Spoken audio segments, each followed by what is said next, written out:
નમસ્કાર. બાયોનિક્સ international school દ્વારા આયોજિત સંવાદના સંવાદમાં ફરી સ્વાગત છે. આજે ફરી એક વાત કરીશ. એક વર્ગમાં બહુ બધા બાળકો ભણતા હતા. એમાં નરેન્દ્ર નામનો છોકરો પણ હતો.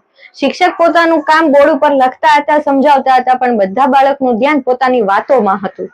થોડી વાર પછી એ શિક્ષક બધા બાળકોને પ્રશ્ન પૂછે છે કે શું સમજ્યા તમે? ત્યારે બધા બાળક જવાબ આપી શકતા નથી. એમાંથી એક બાળક નરેન્દ્ર છે તે શિક્ષકનો સાચો જવાબ આપી દે છે અને શિક્ષકે શું ભણાવ્યું છે કહી દે છે. એ બાળકનું વાતોમાં તો ધ્યાન હતું, તેની સાથે સાથે એ શિક્ષક શું ભણાવે છે તેનામાં પણ ધ્યાન હોય છે. એટલે શિક્ષક બાકી બધા બાળકોને સજા આપે છે, જ્યારે નરેન્દ્ર નામના છોકરાને સજા આપતા નથી, કારણ કે તેનું ધ્યાન ભણવામાં પણ હતું. ત્યારે નરેન્દ્ર શિક્ષકને કહે છે કે સર, મારી ભૂલ છે, હું પણ આ બધા બાળકો સાથે વાતો કરતો હતો, એટલે સજા મને પણ આપો. ત્યારે શિક્ષક ગદગદ થઈ જાય છે.